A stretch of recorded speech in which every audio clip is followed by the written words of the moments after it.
Olá, boa noite, seja bem-vindo a mais uma edição do programa Lance 442. Já sabe que nós estamos neste espaço todas as segundas-feiras, a esta hora, para analisarmos e trazermos um tema dedicado ao desporto moçambicano. Hoje não fugimos à regra, vamos abordar aquilo que é a importância da transformação dos clubes em sociedades anónimas desportivas. Para tal, temos aqui nos nossos estúdios a presença da doutora Vanessa Neves, que é técnica da Bolsa de Valores de Moçambique, uma instituição que está a levar a cabo uma atividade no sentido de sensibilizar os clubes para transformarem-se em sociedades anónimas desportivas, e também contamos com a participação do experiente jornalista e comentador desportivo Alexandre Zandamela, com quem vamos abordar este tema. Mas por hora, fique com um flash do desporto, de notícias desportivas que marcam a atualidade nacional e internacional.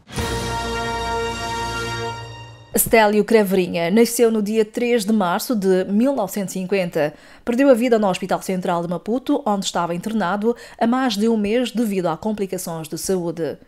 Craveirinha, filho do poeta-mor José Craveirinha, foi integrante da delegação moçambicana que participou nos Jogos Olímpicos de Moscovo em 1980, marcados pelo boicote de 66 países membros do Comitê Olímpico Internacional, liderados pelos Estados Unidos da América, como forma de protesto contra a invasão soviética do Afeganistão a 27 de dezembro de 1979. Para além de recordista por várias vezes na especialidade de salto em comprimento, Stélio Craveirinha foi um treinador bem-sucedido, tendo passado pelas suas mãos atletas como Lourdes Motola, Argentina da Glória, Elisa Cossa, Assina Bibi, entre outros. Craveirinha esteve ligado ao Desportivo Maputo, onde foi atleta e treinador, chegando a prestar apoio à equipa de futebol. O desporto moçambicano perde uma das suas figuras carismáticas que muito contribuiu para o desenvolvimento do atletismo nacional. A família enlutada, o Lance MZ, endereça as mais sentidas condolências. A Federação Moçambicana de Futebol já decidiu alterar a época. Arranca a 1 de novembro deste ano e encerra a 31 de julho do próximo ano. Mas os clubes consideram que há ainda aspectos a ajustar. O presidente da recém-promovida ao Moçambola Associação Black Bulls, Junaid Lalji, realça que deve-se estar desde já clarificado como será a época 2021-2022 para que os clubes consigam lidar com a questão contratual dos atletas, tendo em conta que a Federação Moçambicana de Futebol não vai interferir no processo. Eu penso que não tinham outra solução se não tomarem essa posição. A única coisa que eu apelo é que definam já a época 21-22, quando é que inicia, já que termina, temos a data do término da época 20-21, é preciso definir já. Por quê? Porque há clubes que têm contratos com jogadores que terminam agora em novembro. Uma vez que a Federação não vai interferir na questão contratual, cabe aos clubes resolverem com os próprios atletas, mas há clubes que têm contratos, jogadores que terminam na época em 2021, em novembro de 2021. Com o término em 31 de julho de 2021, da época desportiva, esse espaço de julho a novembro, como é que é tratado? É preciso definir já a época de 21-22, porque do contrário teremos jogadores a serem remunerados até novembro e no fim, se por acaso a época desportiva começar, se calhar, em agosto ou outubro, setembro ou outubro, um mês depois estão os jogadores livres. Portanto, é preciso que se defina também agora a época seguinte e não deixar para a última hora, como tem sido habitual, e no fim apanham-nos todos de surpresa. Estamos de volta então, agora sim vamos ao nosso tema, que é esta importância da transformação dos clubes moçambicanos em sociedades anónimas desportivas. Já sabe que já se pode transformar os clubes em sociedades anónimas desportivas. Existe legislação aqui adotada no nosso país que permite isso desde 2015. E nós vamos abordar esse tema para perceber que vantagens os clubes poderão ter ao transformarem-se em sociedades anónimas desportivas. Começar aqui pela doutora Vanessa Neves, que é da Bolsa de Valores de Moçambique, que é uma entidade que está desempenhar um papel importantíssimo no sentido de sensibilizar e informar aos clubes para este passo importantíssimo para o seu financiamento. Doutora Neves, já dizia eu que a possibilidade de transformação dos clubes moçambicanos em sociedades anónimas desportivas já está prevista na lei moçambicana. Que enquadramento a lei faz desta possibilidade? Boa noite a todos, agradecer mais uma vez pela participação no programa. Dizer que existe sim um enquadramento legal de tudo isto. Nós temos a Lei 11/2002 de 12 de março, que é a Lei do Desporto, e esta lei preconiza que os clubes desportivos que pretendam participar em atividades profissionais podem transformar-se numa sociedade, numa entidade com fins lucrativos, e para tal seria aprovado um diploma específico para isso. É neste âmbito que surge em 2015 o regime jurídico das sociedades anónimas desportivas, através do Decreto-Lei 1/2015 de 31 de dezembro, que abre espaço e traz também um conjunto diria que é um instrumento que traz um conjunto de regras, posso assim dizer, que regem estas sociedades anónimas desportivas, que por terem uma especificidade inerente ao desporto, não estão simplesmente plasmadas no Código Comercial, como é o comum para os diferentes tipos societários, mas foi sim emitido um regime específico para elas. Então, dizer que este é, digamos, o enquadramento legal das sociedades anónimas desportivas. Esta lei que existe permite que os clubes desportivos possam ter uma maior abrangência que vai para além daquilo que é a simples prática desportiva. Exatamente. É uma lei que traz uma oportunidade para os clubes desportivos terem as suas atividades não somente viradas para o desporto, não somente viradas para a questão mais social, desportiva, mas também para um fim lucrativo, para um fim de rentabilidade, para um fim de investimento, para um fim de financiamento. Então, é uma legislação que vem ajudar, no meu ver, os clubes a tornarem-se autossustentáveis. Já o dissemos aqui que esta lei existe desde 2015, mas o que é prática, de lá até esta parte, não temos nenhuma sociedade anónima desportiva no panorama desportivo moçambicano. Como é que olha para este facto? Será puro desconhecimento, desinteresse? Onde é que está a origem deste facto de não termos nenhum clube que até aqui se transformou numa sociedade anónima desportiva? Acredito que existam diferentes motivos, perdoem-me os clubes se estiver errada, mas acredito que o fator desconhecimento pode ser um deles. O fator, não diria desinteresse, mas talvez existir aquela concepção de que é algo inalcançável ou algo difícil de se fazer, de se concretizar, ou os clubes pensarem e acreditarem, e talvez seja realmente esta situação que ainda não estão preparados para tal, por algum motivo. Acredito que sejam estes os motivos que estejam à volta desta não existência de uma sociedade anónima desportiva até então. Entretanto, existem inúmeras vantagens que talvez também não sejam ainda conhecidas pelos clubes, de se constituírem como uma sociedade anónima. Iremos dentro de instantes abordar as vantagens que existem ao transformar os clubes em sociedades anónimas desportivas. Chamar aqui à conversa o jornalista e comentador desportivo Alexandre Zanamela. Boa noite, Alexandre, obrigado uma vez mais. Como é que olhas para esta possibilidade que é colocada pela lei moçambicana de se transformar os clubes em sociedades anónimas desportivas? Olha, muito obrigado pelo convite. Eu diria que não sei se teremos sido ousados na altura quando esta lei foi aprovada, portanto, da criação das SADs. Digo ousadas porque se calhar não estivemos preparados para o efeito. Passam 5 anos e a verdade é que nenhuma sociedade anónima desportiva existe dentro do nosso panorama desportivo. Mas eu vejo muitas razões. Primeiro, a questão da lei, do desconhecimento da lei. Repare que nós temos no nosso desporto várias legislação, mas que ela não é conhecida. Vamos à questão, por exemplo, da lei do mecenato. Todos nós falamos lei do mecenato, mas não conhecemos a essência. Achamos que lei do mecenato é alguém fazer uma coisa por mim, me dar dinheiro e depois pronto, vou colocar o nome dele aqui na minha camisola e já é lei do mecenato. Mas a lei do mecenato vai muito mais do que isso, não é apenas aquele patrocínio. Aliás, uma coisa é patrocínio, outra coisa é lei do mecenato. Patrocínio, portanto, eu dou X, se eu tenho uma empresa, coloco a minha marca naquele clube, na camisola daquele clube e pronto, me dando um patrocínio. Ora, esta questão das SADs, quando veio a discussão, eu recordo na altura aqui, foi uma discussão bastante interessante porque uma questão nova para nós, mas que era conhecida, era nossa conhecida porque vivíamos ou vivemos aquilo que acontece pelo mundo fora.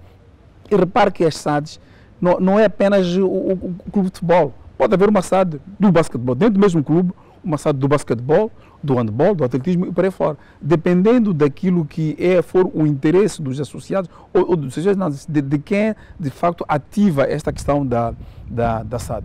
Mas também vejo uma outra questão, que se calhar pode estar por detrás de ainda não existência das SADs nos clubes. Repare que dentro os nossos grandes clubes são suportados por empresas. A EDM passa publicidade, no Costa do Sol, os caminhos de ferro, no ferroviário, o Machaquena, LM, a HCB, portanto, no ODS, etc, etc. Onde é que, existindo uma SAD, onde é que este integrador se enquadra dentro da SAD? Quer dizer, será que a LDM Moçambique pode dizer que, ok, nós queremos construir uma SAD dentro do Costa do Sol e ele ou ela, a LDM Moçambique, continuar, portanto, como patrocinador e ele ser o dono desta SAD? Portanto, se calhar aqui ainda não há essa fronteira, como é que se estabelece entre a empresa integradora e aquilo que é a construção de uma SAD. Portanto, eu acho que há ainda aqui um conjunto de situações que desconhecemos, ou porque elas não estão a ser popularizadas, então acaba dando aso a esta situação de até aqui ainda não haver SADs. É verdade que há aqui e acolá alguma manifestação de interesse para construir uma SAD, de se saber quais são os passos que têm que ser dados, essa questão da bolsa, por exemplo, de valor, portanto, tudo isto estamos ainda a tatear e acredito que mais algum tempo à frente podemos chegar aí assim, porque realmente aquilo que é a prática pelo mundo fora, aquilo que tem de demonstrar ao nível do desporto é que com as SADs é que poderemos, lamento, conseguir alavancar os nossos clubes e alavancar os nossos clubes, alavancamos também o nosso desporto e o futebol no caso particular. Por aquilo que disse aqui o Alexandre Zandamela, fica-se com a sensação de que há pouca informação, pouco conhecimento em torno desta questão da criação das sociedades anónimas desportivas. Quais são os passos que os clubes, doutora Vanessa, podem seguir até chegar a um ponto de criar uma sociedade anónima desportiva? Quem é que pode ser sócio ou membro de uma SAD de um clube? Bem, em primeiro lugar, dizer que é importante que os clubes tenham sempre uma assessoria jurídica forte para este fim. Afinal, é tudo uma questão legal. Dizer que os clubes, existem duas formas de constituição de uma sociedade anónima, que é de raiz, criar uma sociedade de raiz, ou transformar um clube já existente numa sociedade anónima. E neste caso, aqueles que são os membros associados ou os cofundadores do próprio clube, diria que teriam aquilo que é não diria a maioridade, mas teriam o benefício de participar naquilo que são as ações da própria empresa, neste caso da própria sociedade anónima. Eles podem sim participar, tanto que existem classes, o próprio regime jurídico já estabelece classes de ações, que são as parcelas das sociedades anónimas. Quais são essas classes? Tem uma classe A e uma classe B. Exato. Uma classe A que é destinada aos sócios, aqueles que são os cofundadores do clube, e existe a classe B, que é destinada aos restantes investidores. Então, dizer que a própria legislação já indica lá a questão da divisão, né? Porque às vezes a preocupação, não só dos clubes desportivos, mas de muitas empresas em relação E já vou falar um bocadinho aqui de bolsa e de mercado de capitais em relação a abrir o capital, permitir que vários investidores entrem, façam parte da sua empresa, é a questão do controle. Se eu deixo a minha empresa, se eu abro a minha empresa para diferentes investidores, eu perco o controle, mas não é assim. Existe, a nível legal, a possibilidade de se constituírem classes para aqueles que pretendem ter, por razões de gestão do próprio clube ou da própria empresa, existe uma classe, pode-se criar uma classe para estes membros, estes sócios, estes cofundadores, e criar uma classe seguinte que é para os restantes investidores que têm um interesse em investir nesta sociedade anónima desportiva. Portanto, aquilo que dizia aqui o Alexandre Anamela, os clubes, aliás, as empresas integradoras, né, da maior parte dos clubes moçambicanos, daqueles do topo, de primeira linha, também podem fazer parte destas sociedades anónimas se o clube decidir partir para esse tipo de decisão. Sim. Adquirindo ações desta sociedade, todos nós que fomos adquirir as ações, seja eu, Vanessa, seja qualquer investidor da praça que for adquirir ações, torna-se um pequeno proprietário daquela empresa, dependendo, claro, da quantidade de ações que for a comprar, da percentagem que for a adquirir. Então existe espaço, sim, para que os patrocinadores, acredito que foi este o termo usado, façam parte também desta sociedade anónima. Alexandre, o facto de ainda existir uma espécie de resistência para que os clubes partam para sociedades anónimas desportivas não estará ligado com o facto de os tradicionais sócios, os patrocinadores, não quererem perder o controle do clube? Sabe, esta questão de bolsa, de mercado de capitais, que a doutora Vanessa aqui nos dava uma aula do que é isto, é ainda um círculo um tanto quanto restrito. E depois, quando vem para o desporto, que é também uma área que não gosta muito de se abrir para esse tipo de situações, quer dizer, nós do desporto gostamos de dizer que, bom, isto aqui é nosso, tudo aquilo que vem, esse cara vem para vir estragar aquilo que nós já construímos. Então, há sempre este receio de, será que vale a pena? Abrindo, por exemplo, para uma questão de SAD, esses que vêm, o que é que trazem? Será que não vem aqui para vir, digamos, tirar aquilo que é nosso? Portanto, há sempre, quer dizer, o desporto é sempre constituído, sobretudo de futebol, os clubes. Há aqueles que se consideram os donos do clube, quer dizer, não mantém aquela tradição. Ora, e aí é onde deve existir a educação, em primeira instância, dessas pessoas, ou dessas pessoas que se consideram donas do clube. Que é para aí, quer dizer, eu se estiver interessado em entrar naquele clube, encontrar espaço, encontrar o respaldo necessário para que possa entrar. Porque, de facto, o que nós vemos nos nossos clubes é que, independentemente da questão do que hoje em dia se vive, portanto, há dificuldades seríssimas, portanto, dificuldades financeiras, há realmente esta questão de como é que a gente voa para outros voos. E deixamos daquela questão de todos os dias eu ter que ir à empresa A, bater a porta para me ajudar, ir à empresa B amanhã para me ajudar. Quer dizer, digamos que nos abrimos para que este meu clube, esta minha coletividade, seja ela, portanto, uma fonte de rendimento, uma fonte de crescimento do meu clube. Portanto, eu acho que apesar da legislação ser muito clara nesse aspecto e trazer tudo aquilo que é o rol de situações que tem que acontecer para a criação, para a construção de uma SAD, há realmente muito receio a estatear, será que vale a pena ou não? E depois também, por outro lado, aqui,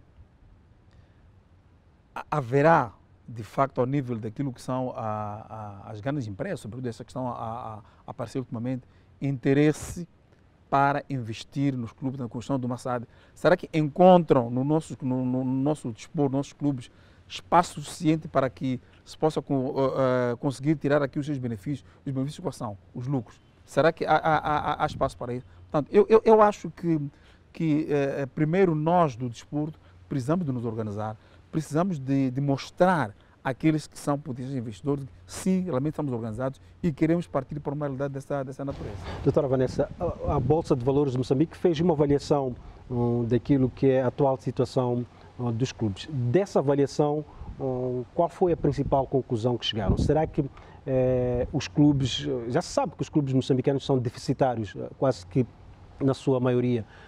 Existem cerca de 300 clubes aqui em Moçambique, mas a maioria mostra dificuldades financeiras. Qual é a avaliação que vocês fizeram da situação real dos clubes e também desta possibilidade de transformá-los em sociedades anónimas? Será que eles apresentam alguma vantagem no seio deles que pode facilitar na transformação em sociedades anónimas desportivas?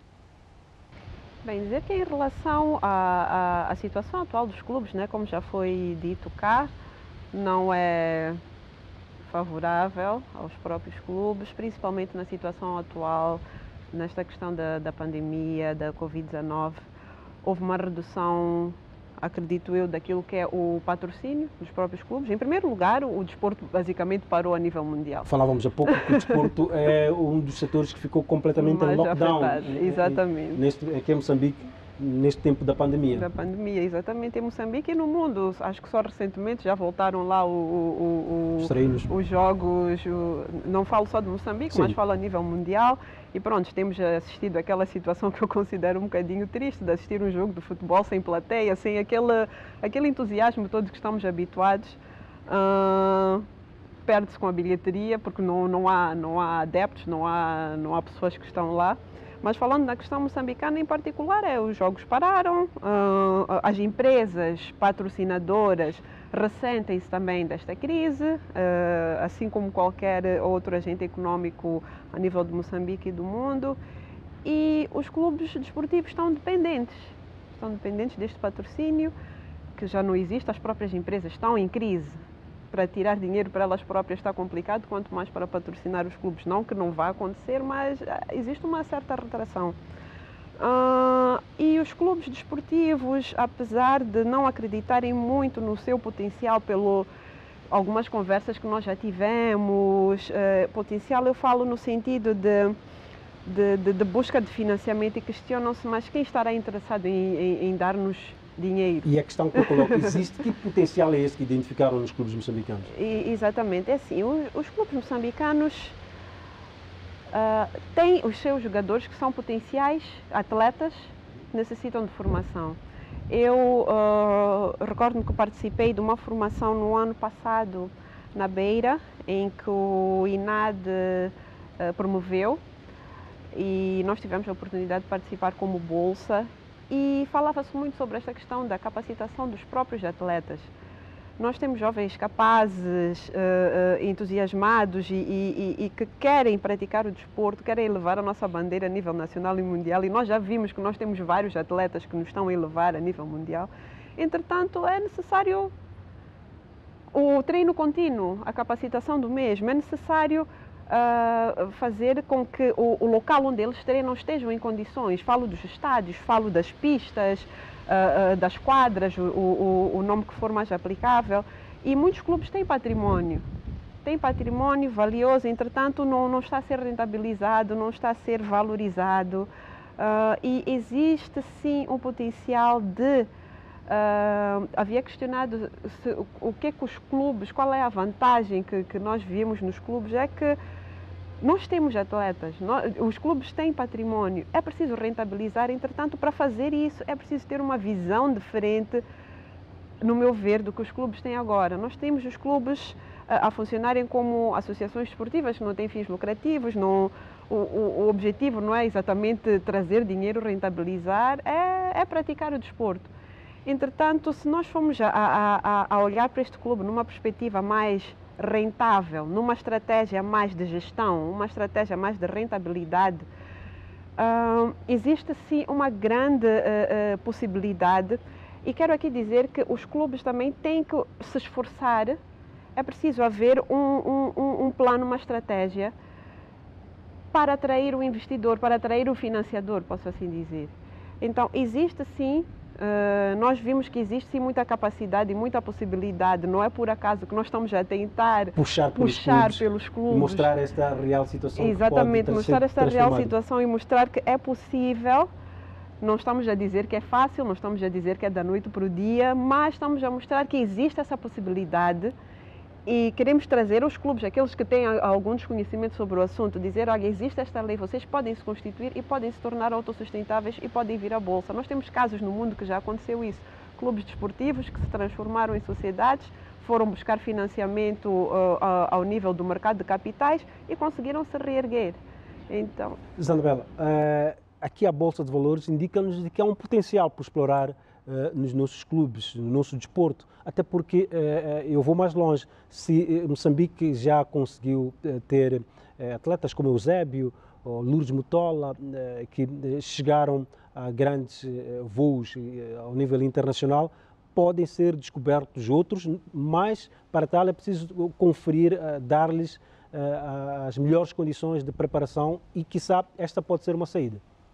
Sim, um dos principais ativos que os clubes têm é o atleta. Não restam dúvidas.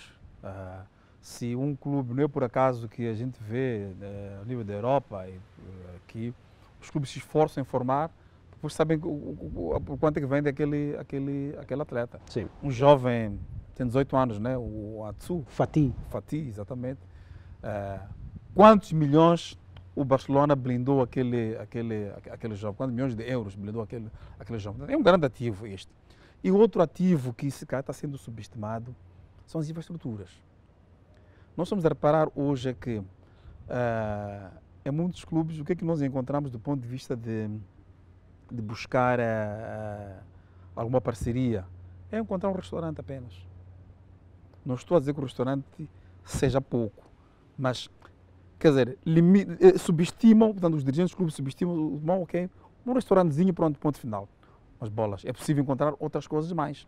É possível, através da atração de investimento, através da atração de patrocinadores, fazer com que este ativo, essas infraestruturas, sejam uma fonte de fortalecimento deste clube. Peguemos o exemplo concreto do Estado Nacional do Desempenho. É verdade que pertence ao governo, pertence a um clube, mas o Estado Nacional do Desempenho pode muito bem ser capitalizado. Aliás, situa-se numa zona, uma zona franca, uma zona de grande desenvolvimento, uma zona em que milhares de pessoas passam por ali todos os dias. Então, se um clube, e por exemplo, estes clubes aqui situados aqui na zona da Baixa, que é o principal centro de negócios, no caso do desportivo e do Machaquén, e do ferroviário, portanto, lá mais para o outro lado. Portanto, eu acho que a visão não pode ser vista apenas do ponto de vista de perder. É preciso também serem ousados. É preciso a atração dos financiadores tem que ir muito mais além do pensar aquilo que eu dizia no início. Pensar em colocar apenas o logotipo do clube e nos dar 100 mil meticais e paramos aí assim. É preciso... Falou aqui desta componente de infraestruturas. Será que os clubes não estão com receio de abrir essas infraestruturas para outro tipo de investimento, tendo em conta alguns exemplos que foram mal sucedidos nesta questão de lidar com infraestruturas que pertencem a clubes? Mas sabe, se calhar esta questão que o Alfredo coloca essa questão veio agora.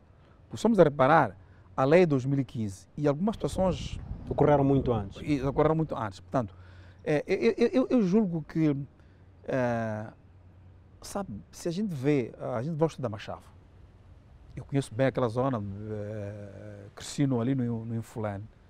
Todo aquele espaço do estado da Machava, o espaço adjacente ao estado da Machava, em outras situações, aquele espaço seria super explorado pelo Clube de Maputo. Houve, tanto quando foi do aniversário do Ferroviário, que foi do aniversário do estado da Machava no ano passado, uma tentativa, portanto, de lançar-se ali uma zona comercial, e a coisa acabou não andando, não sei qual foi a razão. Mas, numa outra situação, aquele espaço do estado da Machava, aquele espaço do Zimpeto, seria muito bem espaço, aproveitado. Exatamente. E capitalizado no sentido de exatamente. atrair... E depois repara que nós estamos pelo menos falando de Maputo e Matola, nesse caso concreto, e Marraqueira até, estamos em cidades ou em zonas de franco crescimento. Hoje em dia, aqui em Maputo, a gente fecha os olhos, amanhã já tem uma nova estrutura. Quer dizer, quem saiu de Maputo há 5 anos, chega aqui, perde-se. Então, aquela zona de fronte do estado da Machava, aliás, a volta do estado da Machava, é uma zona que poderia ser muitíssimo bem aproveitada. A zona do Zimpeto, quer dizer, então, Se calhar estes exemplos do caso do Machaqueno e do Desportivo vieram agora sim, mas é possível ainda, porque ninguém diz que o Desportivo, não sei se será o caso ou não, o Desportivo e o Machaqueno perderam de vez essas infraestruturas, mas realmente se pegarem naquilo que são as infraestruturas, podem muito ser bem capitalizadas para trazer, como eu dizia, trazer este conforto aos clubes, porque nós nos debatemos realmente com problemas financeiros, todo dia choramos a questão do dinheiro, etc, etc. E depois repara que todos nós batemos a porta mesmo dos patrocinadores. Que acabam ficando saturados. É verdade, sim, sufocados, sim.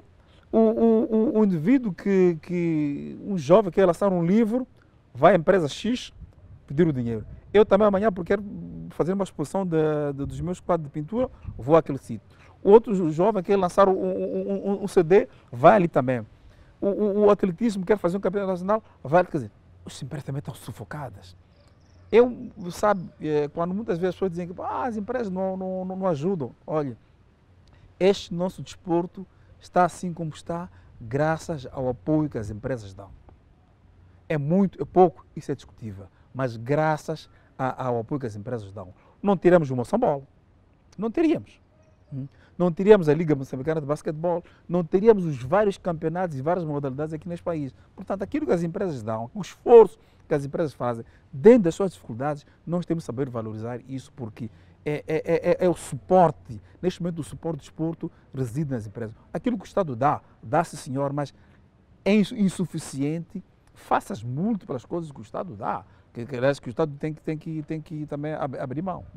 Ora bem, vamos a um brevíssimo intervalo, nós voltamos dentro de instantes e continuaremos a falar desta questão importante que é o papel da transformação dos clubes em sociedades anónimas desportivas, o papel no financiamento dos clubes, porque já se sabe que os clubes moçambicanos atravessam graves problemas para conseguir ser autossustentáveis e está aqui uma saída que é transformá-los em sociedades anónimas desportivas. Voltamos já no piscar de olhos. Até já.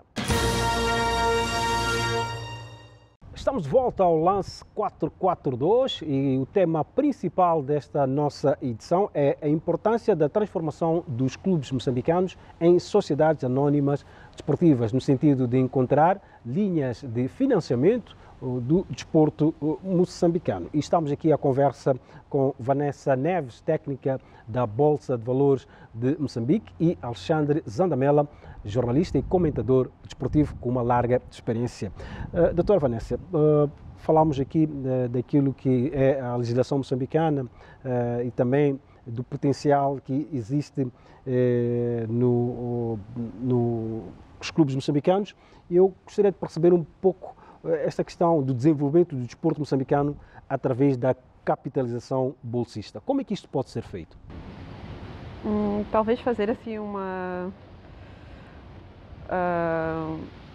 pequena definição, né, daquilo que é capitalização bolsista. Basicamente, capitalização bolsista é o valor, o preço daquela ação num certo momento, multiplicado pela quantidade de ações emitidas. Então, isto basicamente traz o valor desta empresa. Quanto é que esta empresa vale a um determinado momento. Talvez trazer uma resposta mais numa perspectiva de como o desporto pode se desenvolver através do mercado de capitais, através do mercado bolsista. Nós, como Bolsa, a nossa intenção é estar a promover a transformação dos clubes em sociedades anónimas, porque transformando-se em sociedades anónimas, tem a oportunidade de vir ao mercado de capitais, buscar o financiamento, que eu diria, digamos, alternativa ao financiamento tradicional que nós conhecemos, que é através dos bancos, por exemplo, das instituições de microcrédito, entre outras. Vindo à Bolsa, sendo já uma sociedade anónima, não sei se posso aqui já falar um bocadinho sobre a própria questão do financiamento em Bolsa. Vamos supor que nós temos um clube que transformou-se numa sociedade anónima. Agora vou falar somente de sociedades anónimas, porque já estamos a partir do pressuposto que já passaram por esse novo estágio de sociedade anónima e tem uma necessidade de financiamento. O que é que este clube pode fazer? Vai ao mercado de capitais e existem diferentes instrumentos de financiamento que pode, diria, emitir, chamados títulos ou valores mobiliários, que têm diferentes características. Diria que os mais comuns no nosso mercado de capitais são as ações e os títulos de dívida. A sociedade anónima pode decidir, por exemplo, que eu quero ir ao mercado e preciso de financiamento, entretanto, não tenho interesse em pagar um juro periódico, por exemplo, que é o que acontece num financiamento através de títulos de dívida, que posso explicar mais adiante. Então, a sociedade anónima vai ao mercado, pega naquilo que são as suas ações já existentes e vende. Isto é chamado de oferta pública de venda. Ele pega nas ações já existentes e vende, ou então cria as novas ações e vende. O que é que isto significa? Que ele está a vender pequenas parcelas daquela sociedade, que já tínhamos falado anteriormente, isto não significa necessariamente perder o controle. Ele vende estas pequenas parcelas e os investidores interessados compram. Fazendo esta compra, estão a injetar dinheiro à própria sociedade anónima para se financiar. Nós temos casos a nível da Bolsa de várias empresas que já o fizeram. Nós tivemos 2 casos no ano passado, que foram da CDM e da HCB, que acho que todos tiveram a oportunidade de acompanhar. Estas empresas foram à Bolsa, venderam as suas ações ao público, captaram o valor que precisavam para financiar as suas atividades. Quando alguém olha para uma bolsa de valores, e deu exemplo há pouco de empresas consideradas grandes aqui no mercado moçambicano, a HCB e a Cervejas de Moçambique, que são empresas de um outro quilate. Para um clube moçambicano, o que este clube devia fazer? Qual é o capital mínimo para que uma sociedade anónima de um clube possa estar cotado em bolsa? A dizer que a bolsa não se limita às grandes empresas, nós temos diferentes mercados, 3 basicamente, que é um mercado para as grandes empresas, um mercado para PMEs e temos o chamado terceiro mercado, que é para aquelas empresas que ainda não reúnem todos os requisitos que são necessários para pertencer a estes 2 mercados. Então, estas empresas enquadram-se neste mercado, que é o mercado transitório, o mercado de preparação. Então, supondo que vamos falar do primeiro mercado, que é o mercado de cotações oficiais, que isto são para empresas que têm um capital próprio, uma capitalização bolsista previsível de 16 milhões de meticais no mínimo e tem que ter as suas contas auditadas por um auditor externo de no mínimo 2 anos de publicação destas contas auditadas. Depois nós temos um mercado que é para as PMEs, que os requisitos baixam um bocadinho mais, 4 milhões de meticais de capital próprio ou capitalização bolsista previsível, 9 meses mínimo de contas auditadas e publicadas. Temos o terceiro mercado, que temos as empresas, que talvez possa ser o caso de alguns clubes, que ainda não têm como satisfazer este requisito, por exemplo, das contas auditadas, as contas organizadas e auditadas. Existe um outro requisito que nós chamamos de dispersão, que é a percentagem das ações que está distribuída pelo público, ou seja, não pode estar tudo nas mãos de uma única pessoa, tem que haver uma parte que está distribuída pelo público, que é de 15% e 5% para os mercados que falei anteriormente, respectivamente. Entretanto, existem empresas que ainda não satisfazem esse requisito, podem entrar neste terceiro mercado. Têm 2 anos para organizar-se, a questão da dispersão, a questão das contas e outros requisitos, e quando já estiver organizado, entra para um destes 2 mercados que eu citei.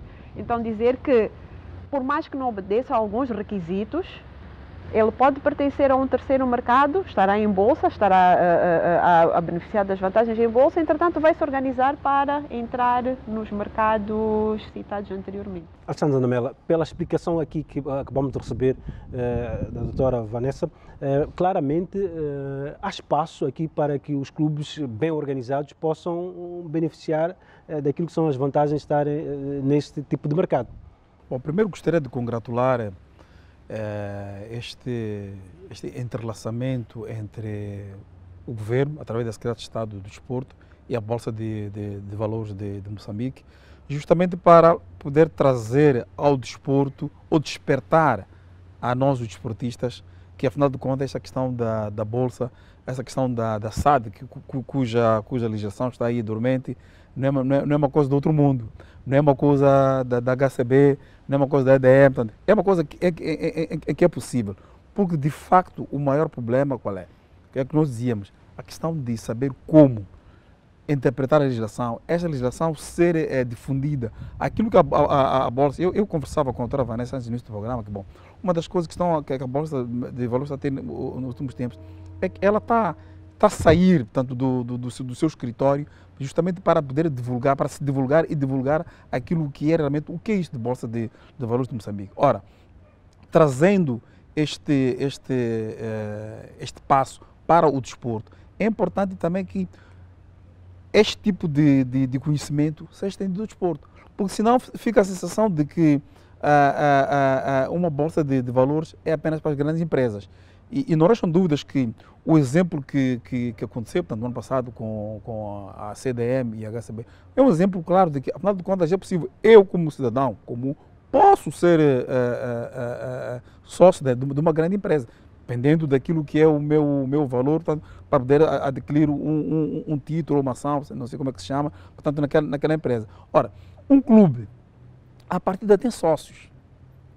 Estes sócios já são um elemento vital para, um elemento principal até para poder entrar viabilizar esta SAD, comprando as ações dessa. Esses são os primeiros interessados para que o desenvolvimento do seu clube. Ora, sendo os primeiros interessados, seriam também os primeiros a investir tanto no seu clube. Portanto, digamos que os clubes até têm esta vantagem.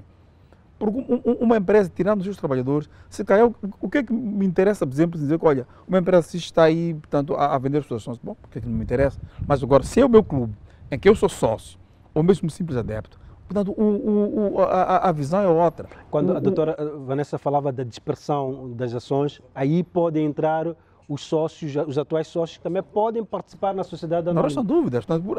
Os sócios principais querem ver o seu clube. Se são os sócios hoje em dia que choram que o nosso clube não tem patrocínio, o nosso desporto não tem patrocínio, sendo eles abrir essa possibilidade, ou esta porta, naturalmente os sócios têm que fazer valer, portanto, a sua força dentro do clube. Porque pode ser penoso que um determinado clube se constitui em SAD. E a SAD está nas mãos de pessoas que não têm nada a ver com o clube. Ou melhor, a maioria até, e nós como sócios não estamos lá. Portanto, é verdade que quando se fala de uma SAD, não tem que dizer imperativamente, tem que ser as pessoas daquele clube. Mas aqueles que são os sócios, naturalmente, que são os primeiros chamados a poder ter a sua intervenção. E nós vemos pelo mundo fora aquilo que são os benefícios, tanto da SAD, e um dos benefícios que a doutora aqui falou, essa questão de poder ir buscar para financiamentos. E os clubes têm garantias. Quem tem infraestrutura, uma infraestrutura da dimensão que estes nossos clubes têm, é uma garantia que portanto, já presente, portanto, que logo a partida viabiliza, portanto, este negócio. Muito bem, a doutora Vanessa falou aqui de alguns instrumentos que podem ser usados para o financiamento na Bolsa de Valores. Eu gostaria de perceber como é que os clubes podem tirar proveito desses instrumentos. Falou das ações, obrigações e do papel comercial. Como é que isso poderia funcionar para a situação dos clubes que estão, nessa altura, transformados em sociedades anónimas desportivas? Bem, são tipos de instrumentos de busca de financiamento diferentes. Nós temos as ações que, como eu disse anteriormente, são pequenas parcelas da empresa. Nós às vezes chamamos esta questão da venda das ações para obter financiamento como um financiamento sem juros, porque o clube não tem que necessariamente estar a pagar um juro periódico por este financiamento. E observe que, diferente de um financiamento bancário, são diferentes pessoas, são diferentes entidades que estão a financiar este clube. Então, digamos que é um risco que está assim mais distribuído. Então, vendendo as ações, o clube consegue um financiamento. Entretanto, também pode emitir títulos de dívida que se assemelham a um empréstimo bancário, posso assim dizer, emite obrigações ou papel comercial. A única diferença entre estes dois instrumentos é o tempo de maturidade. Obrigações são de mais médio e longo prazo e o papel comercial é de 1 ano até 1 ano. Então, o clube emite obrigações, vende ao público e tem o compromisso de estar a pagar aos seus investidores juros periódicos até a maturidade do empréstimo e depois, no fim do empréstimo, devolve o dinheiro aos investidores. O mesmo acontece com o papel comercial. Então, são diferentes instrumentos, dependendo daquilo que for a decisão da sociedade, que podem, através dos quais podem obter financiamento para as suas atividades. Depois disso, eu olho também para aquilo que são os requisitos. Já falou aqui do requisito legal, financeiro e de mercado. Pode esmiuçar um pouco mais em torno destes requisitos? Ok. O legal, de forma resumida, é ter toda aquela documentação reunida para estar a funcionar como uma sociedade. São elementos básicos, por exemplo, estar registada, ter o NUIT, ter todas as condições legais previstas para um funcionamento normal de uma sociedade qualquer. Nós temos um serviço na Bolsa de Valores que é chamada Central de Valores Mobiliários, que é basicamente para registro. Não vou me alongar muito porque também é um outro tema. Sim. Que as ações também têm que estar registadas, que é um serviço centralizado de controle dos valores mobiliários que estão em circulação no mercado. Temos um requisito que é mais de caráter financeiro, que já tinha mencionado anteriormente, que é, como tinha dito, o capital mínimo, né, para que as empresas entrem, possam se cotar em bolsa. Pode ser até de 4 milhões de meticais. Exatamente, dependendo do mercado, se é para grandes, pequenas, médias empresas, ou então temos o terceiro mercado que eu tinha falado. E temos também o requisito do mercado, que é, como falei, a questão da dispersão, ou seja, a percentagem das ações que estão distribuídas pelo público e, como tinha dito, como foi muito bem dito aqui, os adeptos podem fazer parte das pessoas que contribuem para esta dispersão.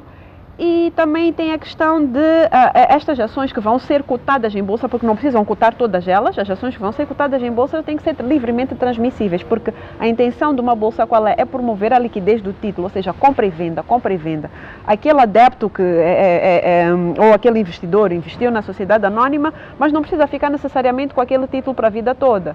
Ele quer se desfazer do título por diferentes motivos, ou porque o preço subiu, então quer vender as ações para obter um ganho, ou então precisa de algum dinheiro. Então é através da Bolsa de Valores que é promovida esta compra e venda de valores mobiliários, de títulos neste caso. Então é necessário que haja uma liberdade para que os investidores possam comprar e vender entre si sem nenhuma restrição. Então são basicamente estes os requisitos. Muito bem, estamos a caminhar a passos largos para o final deste nosso tema aqui. Eu gostaria de perceber, já vi que a Bolsa de Valores de Moçambique fez uma primeira ação há dias, sentando com os clubes, explicando estas vantagens todas que estamos aqui a abordar. Qual é o programa que vocês têm daqui para frente, no sentido de sensibilizar ainda mais e mostrar aos clubes de que há vantagens em transformarem-se em sociedades anónimas desportivas? Sim, nós tivemos um encontro no dia 2, na Secretaria de Estado de Desporto, e foi um encontro foi muito bom, ao meu ver, porque fomos muito bem recebidos e o feedback foi muito bom. Dizer que daqui para frente nós queremos fazer isto, queremos trazer a vantagem da Bolsa para os clubes desportivos, queremos vir à mídia, queremos participar em todas as atividades, ou aquilo que nós pudermos participar, que a Secretaria de Estado de Desporto for a desenvolver com os clubes para divulgarmos as vantagens da Bolsa de Valores para os clubes. Nós também estamos abertos para sentar com cada clube que tenha interesse em vir à Bolsa. Help desk para exatamente. Questões inerentes à transformação dos clubes. Exatamente, então nós estamos abertos para ir a cada clube. Se o clube quiser vir ter connosco, nós vamos ter com o clube, nós estamos dispostos a fazer isso, para que tenham um atendimento, digamos, mais personalizado, né? Que tenham todas aquelas que são as suas necessidades particulares satisfeitas e podermos ajudar aos clubes a virem à Bolsa, afinal é do nosso interesse também. Alexandre, olhando para esta forma de atuar da Bolsa de Valores, claramente nota-se de que agora há uma nova fase, porque esta lei foi criada e não havia esta explicação clara de como é que se deve proceder, quais são as vantagens que os clubes têm. Acha que com esta forma de abordar este tema, poderemos em breve ter alguns clubes a transformarem-se em sociedades anónimas desportivas? A lei foi aprovada, mas ela não tinha um interlocutor que pudesse chegar, portanto, ao destinatário para poder fazer essa explicação. E eu dizia que fez bem, portanto, a Secretaria de Estado ir buscar na Bolsa de Valores de Moçambique um elemento chave, um elemento conhecedor da matéria, um elemento que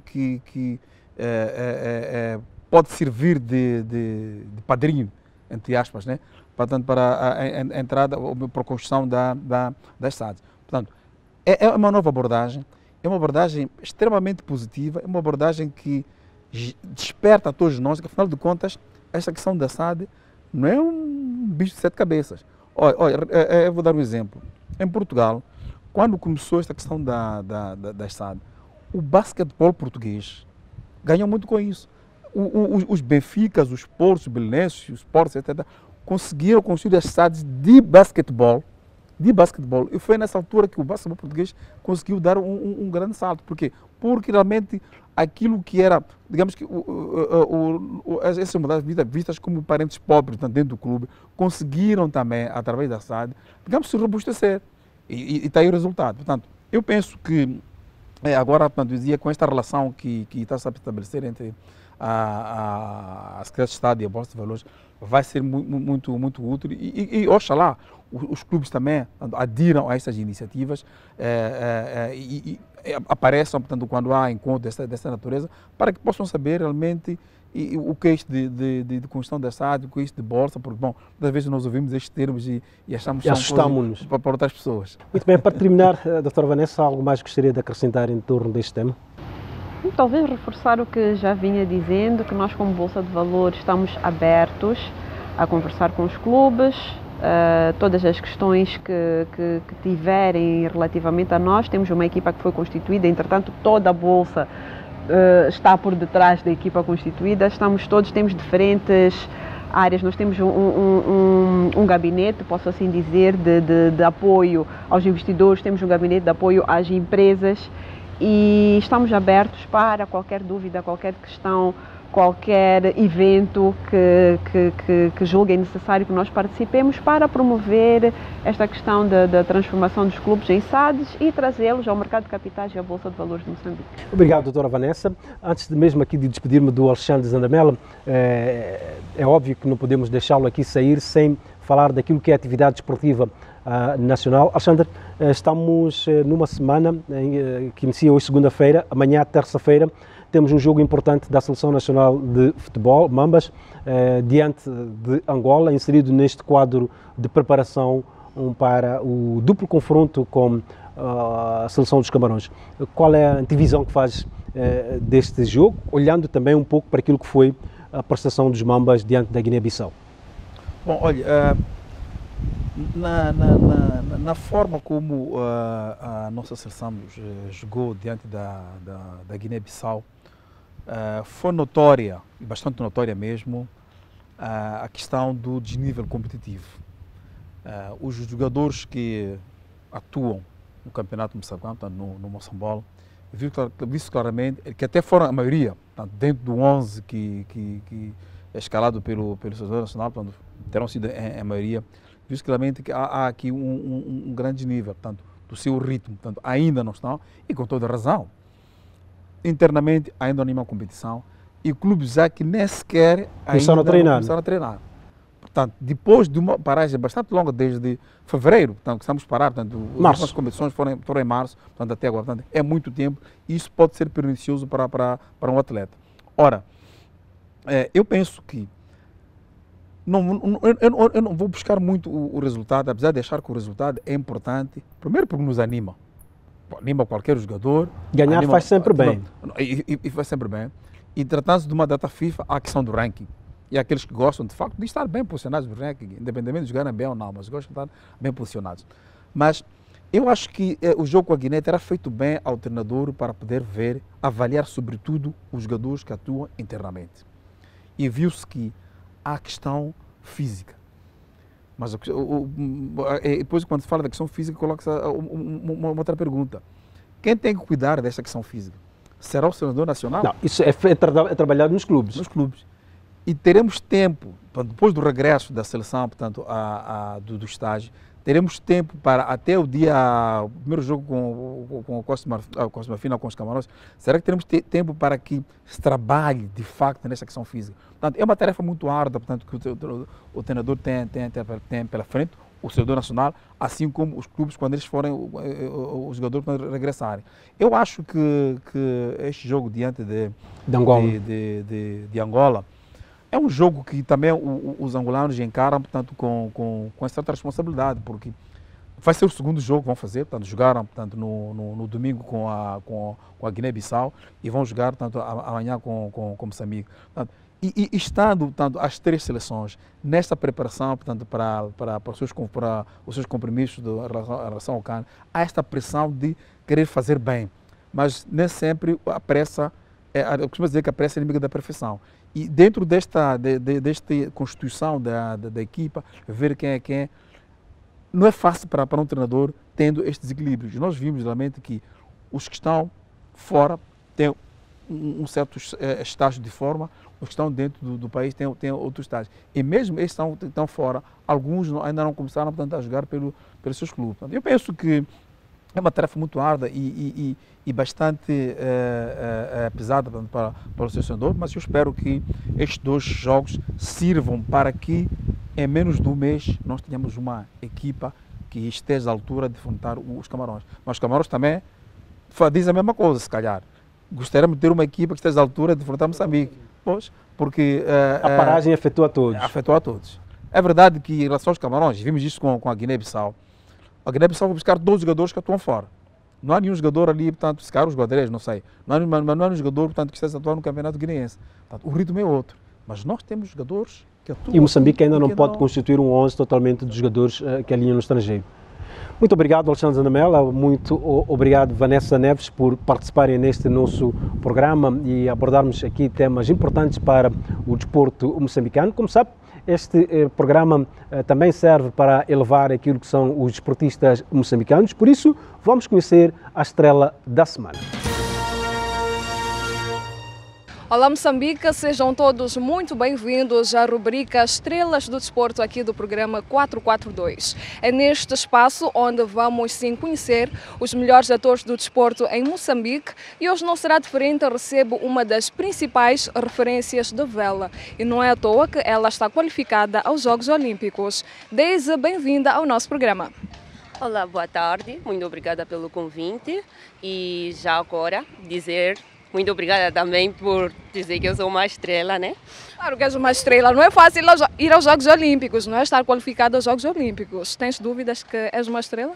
Não tenho dúvidas. Eu costumo dizer que sou estrela do mar. É a estrela do mar mesmo. Desenha que ele está cá conosco para um dedo de conversa. Vai-se contar-nos como é que iniciou então a sua carreira nesta modalidade que é a vela. Deise, quando é que a Deise se ingra para esta modalidade?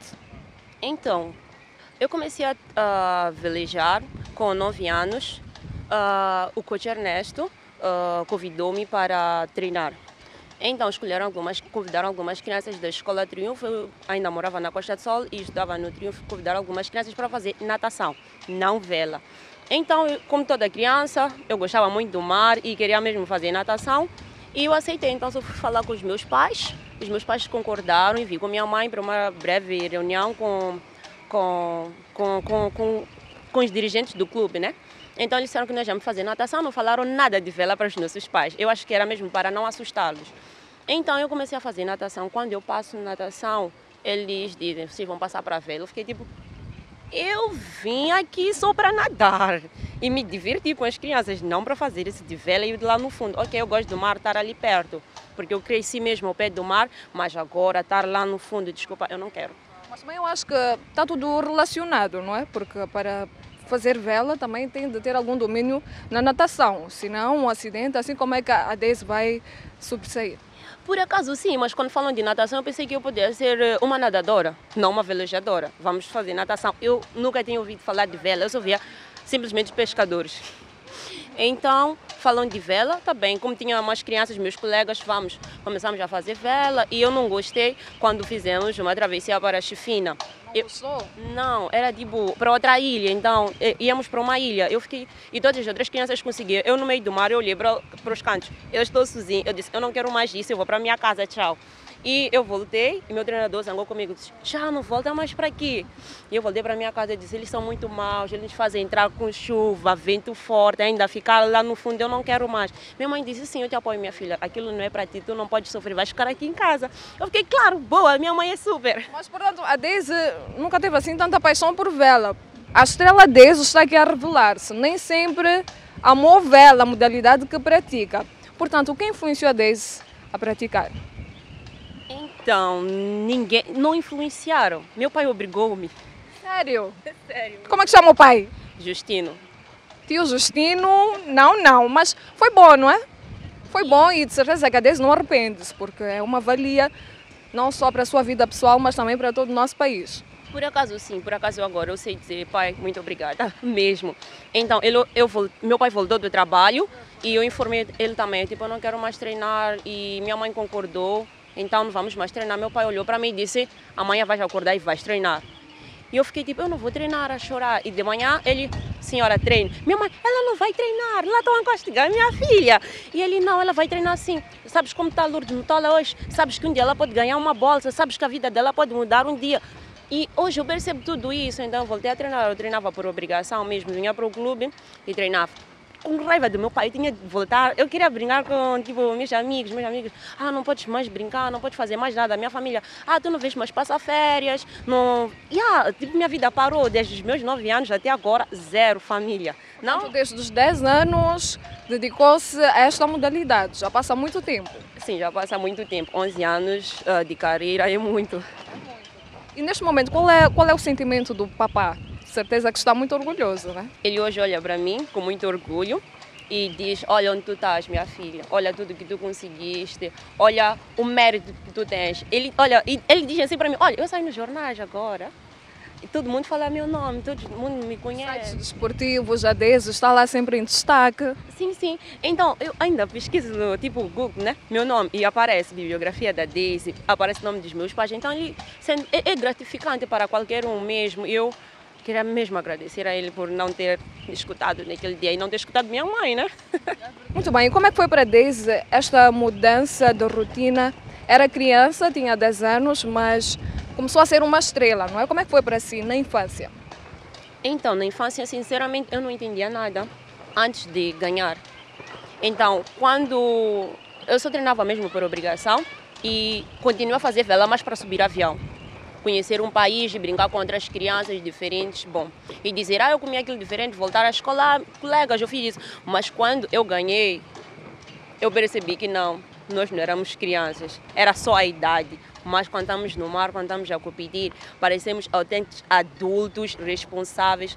E tu começas a ganhar maturidade, tu começas a ganhar... É tudo diferente. Só tens 12 anos, mas ficas a pensar como um adulto. Eu tenho de treinar. Tu começas a pensar, como é que está o meu adversário? Como é que eles... o campeonato onde eles vão, tu começas a procurar saber. Foram para que campeonato? Foram para o Mundial? Foram para fazer isso? Então isso é para a vida. E te afasta de muitas coisas também. Enquanto outros vão para a festa, eu não posso. Eu tenho de treinar, já sei.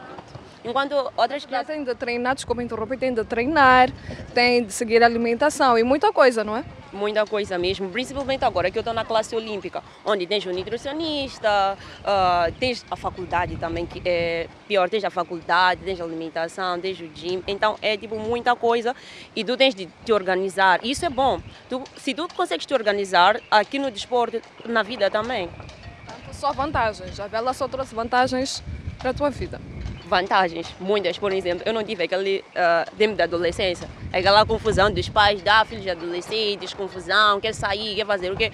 Eu não tive aquilo. Não tive. Por acaso não, eu acho que ainda de ter, sabes, porque todo mundo tem de passar por aquilo, né? Mas ainda não passou, portanto. Por acaso não, talvez esteja a passar agora. Agora? Sério, o que a Deise tem feito no seu dia a dia? Então, no meu dia a dia agora, que regressamos à universidade, é ir à universidade, treinar e andar de bicicleta, ler e alguns dias, né, sair um pouco.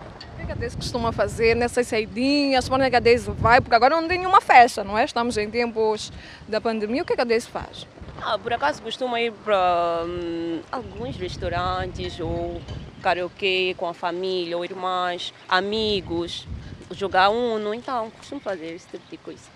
Já que é uma estrela assim bastante ocupada, será que a Deise teve tempo de aprender a cozinhar? Será? Deise, sabe cozinhar? Mas eu aprendi a cozinhar no momento triste, né? Porque minha mãe fez acidente. Então, quando ela sofreu um acidente, eu tive de aprender a cozinhar, por isso ficamos com meu pai. E sabes, pais são chatos, ele fica tipo... Quantos irmãos tem a Deise? Espera. O papá Justino... Mãe, deixa eu ver. 4. 4? E como é que é a relação da Deise com os seus irmãos? Muito chata, insuportável, mas eu amo eles. A Deise é a mais nova? Não. Sei lá, eu sou a terceira, a quarta, não sei. Acho que sou a segunda. Segunda, sim, acho que Isso é uma boa relação, no final das contas. muito. E também para os meus irmãos, também são atletas, são super ocupados, então não dá para me encher o dia todo. Quais são as modalidades que praticam? Dois irmãos faziam vela, minha irmã fazia vela também, profissional, e depois ela foi fazer kitesurf. Meu irmão também fazia vela e também é campeão, e minha outra irmã é modelo. Muito bem, o primeiro campeonato da Daisy foi em 2012, na Tanzânia. Como é que foi esta experiência? Como eu já havia dito aqui, foi uma experiência boa porque eu voltei profissional, não mais aquela criança que só queria subir avião e treinava obrigada. Eu voltei lá com um amor por competir, por estar ali no mar, aquela adrenalina, estar com, quer dizer, não outras crianças, né? Com outros competidores fortes. Então eu voltei de lá super experiente e com muita vontade de treinar e com amor mesmo a vela. Muito bem, e quais foram os momentos marcantes para a Daisy? Na vela? No ano passado, 2019, Daisy participou do Campeonato Africano e ocupou a primeiríssima posição. E foi esta conquista que carimbou o passaporte para os Jogos Olímpicos. De certeza que é um dos momentos marcantes para a sua vida. Sabes, eu não consigo explicar aquele momento. Quando eu estou triste, eu penso naquele momento e passa. Sabes, é que eu vou estar aqui a falar, mas as pessoas não vão entender. Eu acho que as palavras não seriam suficientes para expressar como aquele momento é o melhor do mundo. Sabes, o melhor do mundo, quando eu estava em segundo lugar. Eu sou uma pessoa que não sei lidar com perdas. Eu não sei, eu estou a ler um livro agora para como saber lidar com perdas, porque eu tenho medo. Eu ganho tanto, eu me esforço tanto para ganhar que se eu perder um dia, eu não sei. Sinceramente, eu não sei. Então eu estava em segundo lugar, eu estava a tentar me conformar com o segundo lugar, sabes? O que eu estou olhar o pódio do segundo lugar, ficar tipo, ok, pode ser, vai subir aí. E eu voltar, tipo, não, eu tenho que ficar em primeiro lugar, eu não consigo, eu sou peta. Para ficar peta campeã agora, não dá. Então eu entrei no mar, todas as amigas minhas diziam, tu vais conseguir. Algumas amigas da Algéria e algumas Algéria, angolanos, todo mundo tu vais conseguir. Minha treinadora era super treinadora mesmo, a que me acompanhou, e tem o Adriano também que estava a acompanhar-me. Então ela olhou para mim e disse, calma, seja tu, aproveita, é o teu momento, tu és boa, todas as meninas têm medo de ti. E ela diz assim, eu estive no teu lugar, sabes o que eu disse? Eu olhei para a menina, eu disse, eu vou te ganhar. Eu virei para a minha treinadora, eu olhei para a minha adversária e disse, eu vou te ganhar. Minha treinadora ficou ali mesmo. Eu disse, vamos saltar para a água. Ela, não, minha roupa, não posso. Eu fiquei tipo, ok, mesmo com o segundo lugar, vamos saltar. Ela, não, eu tá bem. Então eu fui, eu terminei o campeonato. Era o último dia do campeonato, eu estava em segundo lugar, a outra em primeiro. Eu comecei a velejar a partida e fui. E minha adversária estava muito nervosa. Eu olhei para ela e disse, coitada. E a Daisy não estava nervosa? Eu disse para mim mesma, eu já estava tentando me conformar com o segundo lugar. Eu disse você mesma e vou aproveitar. Eu vou mostrar o que eu sei. Ela disse, veleja, tu sabes velejar e faz isso. Tu estás a atacar e ela está a defender. Quem ataca está mais soft. Vai ali atacando, quem está a defender fica muito atrapalhado. Está mais seguro quem ataca. Sim. Então eu estava ali e quando comecei a perceber que ela estava muito nervosa, eu disse, uau, eu vou usar isso contra ti. Ela estava tão nervosa que os juízes deram bandeirada. Eu não estava acreditando no que estava a acontecer. Eu terminei em primeiro lugar, ela em terceiro. Sabes, eu estava no barco, eu não conseguia me segurar, eu não podia levar uma bandeirada, senão ia perder. A meta estava ali, eu ficava tipo, meu Deus, chega lá com a meta. Eu não consigo, eu não estava conseguindo, eu não acredito que eu ganhei, eu não acredito. Minha treinadora estava ali com o barco a motor, ela ficava à espera só para saltar para a água. Então, quando apitaram que eu cheguei em primeiro, minha treinadora saltou logo para a água, eu também saltei para a água e é o melhor momento da minha vida. A maior conquista? A maior conquista da minha vida. A outra vai ser nos Jogos Olímpicos, provavelmente, né? E qual é a sua maior motivação quando está mesmo a competir? O que a Daisy pensa naquele momento? Gente, agora você me deixou pensar. Então, o que eu penso? Eu acho que eu penso no que minha mãe diz para mim. Ela diz, minha filha, tu és forte, desde uma querida. E também muito para querer melhorar a minha vida, sabes? Quando eu olho para mim, eu digo, não, eu vim para o mundo, eu quero fazer história, eu quero deixar meu nome marcado. Eu quero ser alguém que vai ser lembrado, mesmo não estando mais aqui. Então é isso que me motiva, vir para o mundo para só passar e pronto. Não, eu tenho que deixar um legado. Os que vão estudar, por exemplo, de desporto, têm de ir num livro e estudar vela, têm de falar do meu nome. É isso que me motiva muito. Qual é o maior sonho da Daisy, referente à vela em particular? Meu maior sonho mesmo... é ganhar os Jogos Olímpicos. Eu me conformaria com o terceiro lugar, sabes? Aí nos Jogos Olímpicos me conformaria com o terceiro lugar. Mas mesmo é ganhar os Jogos Olímpicos, é vestir aquela camiseta, a licra amarela de primeiro lugar nos Jogos e ganhar. É o meu maior sonho. Muito bem, Deise, uma mensagem para todos que têm dado suporte à Deise, que têm dado muita força para os próximos desafios e que não são nada pequenos. Então, eu queria dizer muito obrigada mesmo, principalmente aos meus pais. Muito obrigada à minha família pelo apoio, irmãos por estarem ali comigo, porque eles contribuem muito por isso. Sem minha família, eu não seria nada.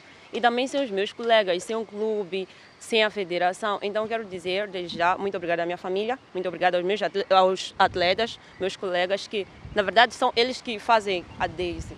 Sem eles, como é que eu ia treinar? Sem eles, como é que eu ia melhorar? Então, também muito obrigada aos meus treinadores, César, Ernesto, muito obrigada, Adriano, e aos meus treinadores de fora também, e ao Clube Marítimo de Desporto, e a todos os colaboradores, desde o Physical.